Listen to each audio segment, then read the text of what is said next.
ಅನ್ನೋ ಮ್ಯಾಟರ್ ಇಲ್ಲಿ ಇಲ್ಲದೆ ಹೋಗಿದ್ದಿದ್ರೆ, ಮುಸಲ್ಮಾನರ ಮನೆಯನ್ನ ಕೆಡವಲಾಯಿತು ಅನ್ನೋ ಆರೋಪ ಬರದೇ ಹೋಗಿದ್ದಿದ್ರೆ ನೆರೆಯ ಕೇರಳ ರಾಜ್ಯದ ರಾಜಕಾರಣಿಗಳು ಇದಕ್ಕೆ ಆಕ್ಟ್ ಮಾಡ್ತಾ ಇದ್ರ? ಪಾಕಿಸ್ತಾನ ದೇಶದ ರಾಜಕಾರಣಿಗಳು ಇದ್ರ ಬಗ್ಗೆ ಕನ್ಸರ್ನ್ ಅನ್ನ ವ್ಯಕ್ತಪಡಿಸ್ತಾ ಇದ್ರ? ಆಯ್ತು, ಅವ್ರಿಗೇನೋ ಧರ್ಮ ಹಾಗೆ ಧಾರ್ಮಿಕ ಆಯಾಮದಲ್ಲೇ ಚಿಂತನೆ ಇದೆ, ಹಾಗಾಗಿ ರಿಯಾಕ್ಟ್ ಮಾಡಿದ್ರು, ಓಕೆ, ಅವ್ರು ಹಂಗೆ ಆಕ್ಟ್ ಮಾಡಿದ್ರು ಅಂತ ಹೇಳಿ ಇದೇ ಧರ್ಮದ ಮ್ಯಾಟ್ರು ಇಲ್ಲದೆ ಹೋಗಿದ್ದಿದ್ರೆ, ಇದೇ ವೋಟ್ ಬ್ಯಾಂಕ್ ರಾಜಕಾರಣ ಇಲ್ಲದೆ ಹೋಗಿದ್ದಿದ್ರೆ ನಮ್ಮ ಸರ್ಕಾರದ ಬಹುತೇಕ ಕ್ಯಾಬಿನೆಟ್ ಮಿನಿಸ್ಟರ್ಗಳು ಇವತ್ತು ಕೋಗಿಲೆ ಬಡಾವಣೆಯಲ್ಲಿ ಇರ್ತಾ ಇದ್ರ? ಈ ಲೇಔಟ್ ನಲ್ಲಿ ಅಕ್ರಮವಾಗಿ ಶೆಡ್ ಕಟ್ಕೊಂಡಿದ್ದವರಿಗೆ ಇದೀಗ ಫ್ಲಾಟ್ ಬಾಗಿ ಕರುಣಿಸಬೇಕು ಅನ್ನೋ ನಿರ್ಧಾರಕ್ಕೆ ಸರ್ಕಾರ ಬರ್ತಾ ಇತ್ತ? ಧರ್ಮ ತರಬಾರ್ದಪ್ಪ, ಆಯ್ತು, ವಿರೋಧ ಪಕ್ಷವಾದ ನೀವು ಬಿಟ್ಬಿಡೋಣ, ಸಾಮಾನ್ಯ ಜನರು ಕೂಡ ಅದನ್ನ ಮರೆತು ಬಿಡೋಣ. ಧರ್ಮ ಮ್ಯಾಟರ್ ಆಗದೆ ಹೋಗಿದ್ದಿದ್ರೆ 1 ವರ್ಷದ ಹಿಂದೆ ಕೆಜಿ ಹಳ್ಳಿಯಲ್ಲಿ ಇದೇ ರೀತಿಯಲ್ಲಿ ಅಕ್ರಮವಾಗಿ ಮನೆ ಅಥವಾ ಶೆಡ್ ಅನ್ನ ನಿರ್ಮಾಣ ಮಾಡ್ಕೊಂಡಿದ್ದಾರೆ ಅಂತ ಹೇಳಿ ಒಕ್ಕಲೆಬ್ಬಿಸಿದ ಜನ ತಮಿಳಿಗರು. ಇನ್ಫ್ಯಾಕ್ಟ್ ಇವತ್ತಿಗೂ ಕೂಡ ರೈಲ್ವೆ ಟ್ರ್ಯಾಕ್ ನಲ್ಲಿ ಜೋಪಡಿಯಲ್ಲಿ ಬದುಕೋ ಪರಿಸ್ಥಿತಿ ಇರ್ತಾ ಇತ್ತ. 2019ರಲ್ಲಿ ನೆರೆ ಕೊಡಗು ಸಂತ್ರಸ್ತರಾದ್ರು 7 ವರ್ಷದಿಂದ ನಮಗೆ ಮನೆ ಸಿಕ್ಕಿಲ್ಲ ಅಂತ ಹೇಳಿ ಇವತ್ತು ಕೂಡ ರಿಪಬ್ಲಿಕ್ ಕನ್ನಡದ ಕ್ಯಾಮ್ರಾ ಮುಂದೆ ಪ್ರತಿಭಟನೆ ಮಾಡ್ತಿದ್ದಾರೆ. ಇದಾಗ್ತಾ ಇತ್ತ.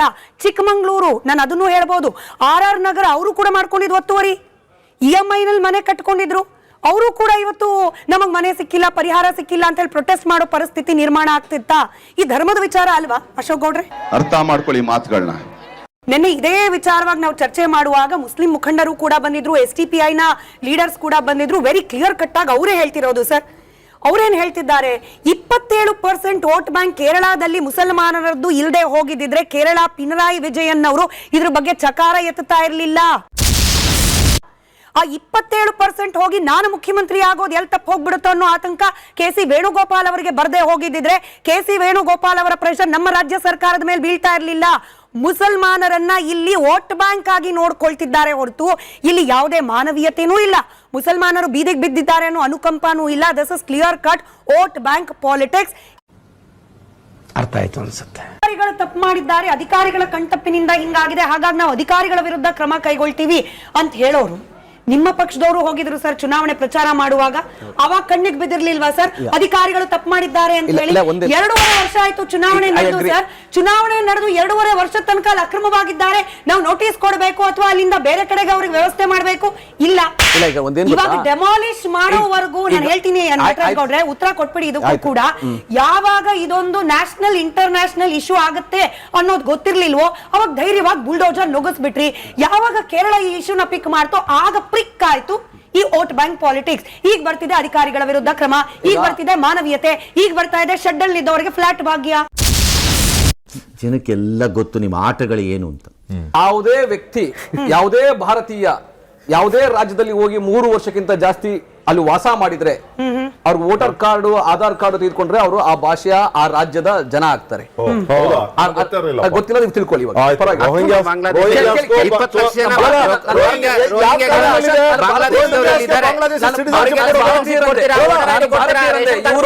ರೋಹಿಂಗ್ಯಾದವರು ಬಗ್ಗೆ ಮಾತಾಡಲಿಲ್ಲ, ಚಿಂತೆ ಇಲ್ಲ.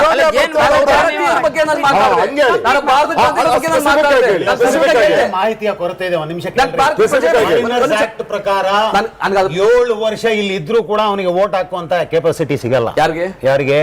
ಫಾರಿನರ್ಸ್ ಆಕ್ಟ್ ಅಲ್ಲಿ ಎಲ್ಲಿಂದನೋ ಹೊರಗಿಂದ ನಾನು ಹೇಳ್ತಾ ನೀವು 4 ಬಾರಿ 4 ವರ್ಷ ಇಲ್ಲಿದ್ರೆ ಸ್ಥಳೀಯ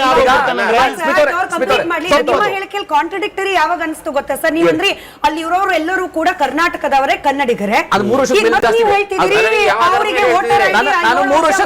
ಬಿಟ್ರೆ ವೋಟರ್ ಐಡಿ ಕರ್ನಾಟಕದವರೇ ಆಗಿದ್ರೆ ಸರ್, ಬಾಗಲಕೋಟೆನೋ ಬಿಜಾಪುರನೋ ಮೈಸೂರು ಶಿವಮೊಗ್ಗದ ಎಲ್ಲಿಂದ ಒಂದು ಆಧಾರ್ ಕಾರ್ಡ್ ಇರಬೇಕಾಗಿತ್ತು.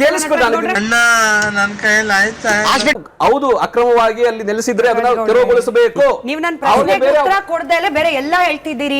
ನೀವು ಈ ತಹಶೀಲ್ದಾರು ಏನು ಮತ್ಯಾರು ಸರ್ ಅಧಿಕಾರಿಗಳ ಪಟ್ಟಿ ಹೇಳಿದ್ರೆ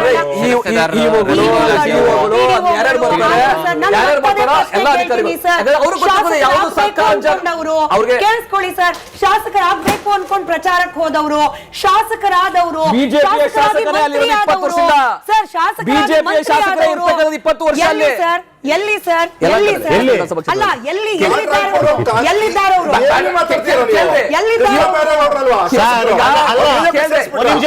ಯಲಹಂಕದಲ್ಲಿ ಬಿಜೆಪಿ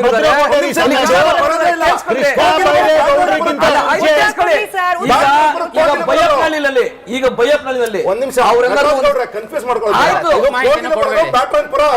ಆಗ್ಬಹುದು. 2008ರಿಂದ ಒಬ್ಬರೇ ಶಾಸಕರು ಇರೋದು ಕೃಷ್ಣ ಬೈರೇಗೌಡರು Agree. ಸೋಲ್ಸ್ಬೇಕು ಅಂತ ನಾವು ಪ್ರಯತ್ನ ಮಾಡ್ತಾ ಇದೀವಿ. ಮಾಡಿ. ನೆಕ್ಸ್ಟ್ ಎಲೆಕ್ಷನ್ ಮನೆ ಕಳಿಸ್ತೀವಿ. ಖಂಡಿತ ಆಗಲ್ಲ. ಅದ್ ಬೇರೆ ಇನ್ನು ವಿಚಾರ. 25 ವರ್ಷ ನೀವು ಅದೇನು ಆಗಲ್ಲ. ಇನ್ನು 25 ವರ್ಷ ಅವರೇ ಶಾಸಕರಾಗಿ. ನೀವು ಆಚೆ ತೆಗಿತೀರಾ? ಭ್ರಷ್ಟಾಚಾರ ನೀವು ಆಚೆ ತೆಗಿತೀರಾ? ವೋಟ್ ಚೋರಿ ಮಾಡಿ ಗೆದ್ದಂತ ವ್ಯಕ್ತಿಗೆ ಏನ್ರಿ ಮಾತಾಡ್ತೀರಾ ನೀವು? ಹಾ ಸೀರಿಯಸ್ ಕೇಸ್ ಇದು. ಹಾ ಏನ್ ಸಮಾಚಾರ? ಈಗ ಅಲ್ಲಿ ಮುಸಲ್ಮಾನರು ಇದ್ದಾರೆ ಅನ್ನೋ ಕಾರಣಕ್ಕೆ ಇಂಟರ್ನ್ಯಾಷನಲ್ ಲೆವೆಲ್ ಅಟೆನ್ಷನ್ ಅಲ್ಲಿ ಸಿಗ್ತಿದೆ ಅನ್ನೋ ಕಾರಣಕ್ಕೆ ಈಗ ಮಮಕಾರ ಮಮತೆ ಎಲ್ಲಾ ಬರ್ತಿದೆ ಅನ್ನೋ ಆರೋಪ. ನೋಡಿ, ಈ ನಮ್ಮ ರಾಜ್ಯದಲ್ಲಿ ಕರ್ನಾಟಕ ರಾಜ್ಯ ಸರ್ಕಾರ ಯಾವಾಗ ಕಳೆದ 2.5 ವರ್ಷಗಳಿಂದ ನಾವು ಅಕ್ಷರ ಸಹ ಕರ್ನಾಟಕ ರಾಜ್ಯದಲ್ಲಿ ನಾವು ಹಿಂದೂಗಳು ಅಂದ್ರೆ ಒಂದ್ ರೀತಿಯಲ್ಲಿ ರಕ್ತರಂಜಿತವಾದ ಔರಂಗಜೇಬ ಟಿಪ್ಪು ಸುಲ್ತಾನ್ ಆಡಳಿತವನ್ನು ನಾವು ಅನುಭವಿಸ್ತಾ ಇದ್ದೇವೆ. ಯಾಕೆಂತ ಹೇಳಿದ್ರೆ ನೀವು ನೋಡಿ ಇವತ್ತು ಒಂದ್ ನಿಮಿಷ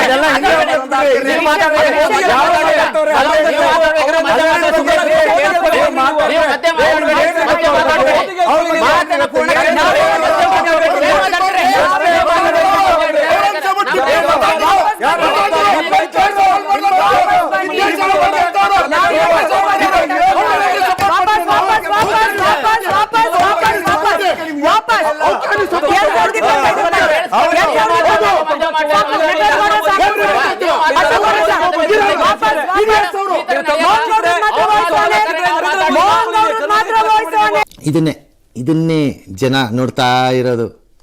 ಮೋಹನ್ ಗೌಡ್ರೆ 2025ನೇ ಇಸ್ವಿದ್ ಮಾತಾಡ್ರಿ. ಯಾಕೆ ಹಿಸ್ಟ್ರಿಗೆ ಹೋಗ್ತೀರಿ? 2025 ಮಾತಾಡಿ. 2025 ಮಳೆಗಾಲದ ಅಧಿವೇಶನ ಹಿಂದಿನ ಬಜೆಟ್ ಅಲ್ಲಿ 10,000 ಕೋಟಿ ರೂಪಾಯಿನ ಇವತ್ತು ಅವರೇ ಕೊಟ್ಟಿರುವಂತದ್ದು. ಇವತ್ತು ನಮ್ಮ ರಾಜ್ಯದಲ್ಲಿ ಜಮೀರ್ ಅಹಮದ್ ಖಾನ್ ಅವರು ಜಮೀರ್ ಅಹಮದ್ ಖಾನ್ ಅವರು ಬೀದರ್, ಗುಲ್ಬರ್ಗ, ಬಿಜಾಪುರ ಎಲ್ಲ ಕಡೆಗಳಲ್ಲಿ ಸುಮಾರು 5,000 ಹಿಂದೂ ರೈತರ ಜಮೀನುಗಳನ್ನ ಇವತ್ತು ವಕ್ಫ್ ಬೋರ್ಡ್ಗೆ ಬಂದಿರುವಂತದ್ದು. ಇವತ್ತು ಸಾವಿರ ಕೋಟಿ ರೂಪಾಯಿಗಳನ್ನು ಇವತ್ತು ಮನಮೋಹನ್ ಸಿಂಗ್ ಅವರು ಈ ದೇಶದ ಅಧಿಕಾರ, ಈ ಸಂಪತ್ತಿನ ಮೇಲೆ ಅಧಿಕಾರ ಮುಸ್ಲಿಮರಿಗಿದೆ ಅಂತೇಳಿ ಅವ್ರಿಗೆ ಕೊಡ್ಬೇಕಂದ್ರೆ ಅದನ್ನ ಅಕ್ಷರಶಃ ಇವತ್ತು ಜಾರಿಗೆ ತರ್ತಾ ಇದ್ದಾರೆ. ಒಂದ್ ಕಡೆಯಲ್ಲಿ ಈ ರಾಜ್ಯದಲ್ಲಿ ಓಲೈಕೆ ರಾಜಕಾರಣ ಯಾವ ರೀತಿ ನಡೀತಾ ಇದೆ ಅಂತೇಳಿ ಇವತ್ತು ಕೋಗಿಲೆ ಲೇಔಟ್ ಅನ್ನೋ ಜ್ವಲಂತ ಉದಾಹರಣೆ ಇದೆ. ಅಕ್ರಮವಾಗಿ ಯಾವುದೇ ಆಧಾರ್ ಕಾರ್ಡ್ ಇಲ್ಲದೆ ಕೇರಳದ ಒಬ್ಬ ಮಂತ್ರಿ, ಒಬ್ಬ ಸಂಸದ ಅಲ್ಲಿ ಒಬ್ಬ ಮುಖ್ಯಮಂತ್ರಿ ಆಗ್ಬೇಕಂತೇಳಿ ಅಲ್ಲಿ ಒಬ್ಬ ಮುಸ್ಲಿಮರ ಓಲೈಕೆಗೆ ಅವ್ರ ಮಾತಿಗಾಗಿ ಇವತ್ತು ಆ ವೇಣುಗೋಪಾಲ್ ಯಾರವರು ಇವತ್ತು ಸ್ವಂತ ಅವರ ಮಾತಿಗಾಗಿ ಇವತ್ತು ಸರ್ಕಾರದ ಜಮೀನನ್ನ ಸೈಟ್ ಅನ್ನ ನಮ್ಮ ಟ್ಯಾಕ್ಸ್ ಹಣವನ್ನ ಇವತ್ತು ಆ ಅಕ್ರಮ ನುಸುಳುಕೋರರಿಗೆ ಅಕ್ರಮವಾಗಿ ಅಲ್ಲಿ ಮನೆ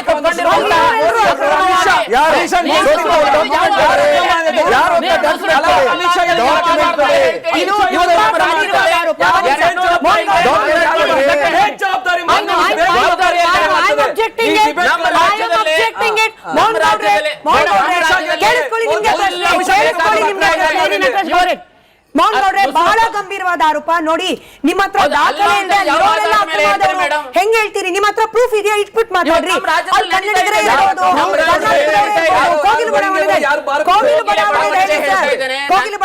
ಆರೋಪ ಏನಂತ ಹೇಳಿದ್ರೆ ಅವರು ಇವತ್ತು ಏನು 2023ರಲ್ಲಿ ಯಾವುದೇ ಸೈಟ್ ಇಲ್ಲದೆ ಇರುವಂತದ್ದು ಕಳೆದ 2 ವರ್ಷದಲ್ಲಿ ಇವತ್ತು ಯಾವ ಆಧಾರದ ಮೇಲೆ ಅವರಿಗೆ ಅಲ್ಲಿ ಐಡಿ ಕಾರ್ಡ್ ಬಂತು? ಸರ್ಕಾರಿ ಜಮೀನಲ್ಲಿ ಐಡಿ ಕಾರ್ಡ್ ಕೊಟ್ಟವ್ರು ಯಾರು? ಹಾಗಾಗಿ ಯಾವ ಆಧಾರದ ಮೇಲೆ ಅವರು ಅಧಿಕೃತ ಯಾವ ಆಧಾರದ ಮೇಲೆ ಹೇಳ್ತಾರೆ?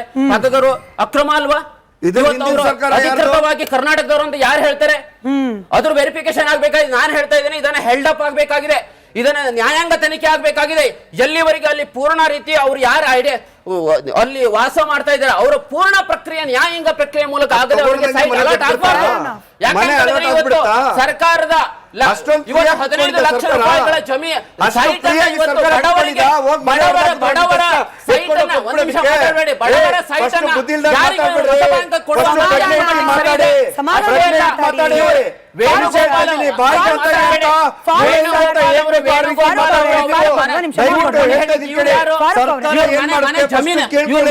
ಸ್ವಂತ ಆಸ್ತಿ ಯಾರ್ಗಾದ್ರು ಕೊಡ್ತಾರಾ? ಮನೆ ಕೊಡ್ಬೇಕಾದ್ರೆ ಮುಖ್ಯಮಂತ್ರಿಗಳ ಸ್ವಂತ ಒಂದ್ ನಿಮಿಷ ಸ್ವಂತ ಕೇಳ್ರಿ. ಜಮೀನಿಂದ ಕೊಡ್ಲಿ ಐತ್ರಿ. ಡಿ ಕೆ ಶಿವಕುಮಾರ್ ಅವರು ಅವರ ಸ್ವಂತ ಆಸ್ತಿಯಿಂದ ಬೇಕಾದ್ರೆ ಐತ್ರಿ, site ಕೊಡಿ. ಐತ್ರಿ. ಸರ್ಕಾರದ ಇಲ್ಲ, ಜಮೀನಿಂದ ಒಂದು ನಿಮಿಷ. site ನೀವು ಹೇಳಿದ ಕೊಡಿ. correct ಇದೆ. ನೀವು ಹೇಳಿದ correct ಇದೆ. ಬಾಹಿರವಾಗಿ ಫಾರೂಕ್ ಯಾವ ಸರ್, ಗಲಾಟೆ ಆಗ್ಬಾರ್ದು. ಫಾರೂಕ್ ಸರ್, ಎಲ್ಲ fair enough. ಪ್ರಕ್ರಿಯೆ ಆಯ್ತು, ಯೋಗ್ಯ ಆಯ್ತು ಸರ್. Thank you. ವ್ಯಕ್ತಿಗಳಿಗೆ Taken. ಆ ಒಂದು ಸೈಟ್ ಸಿಗ್ಬೇಕು. Taken. ನಮ್ ಕೆಲ್ಸ ಅಲ್ಲ ಅದು. ಹಿಂದೂಗಳಿಗೆ ಸಿಕ್ಕಿದ ಕಡೆ ಜಾಡ್ಸ್ ಓದೋದು ನಮ್ ಕೆಲ್ಸಪ್ಪ, ಓದಿತೀವಿ.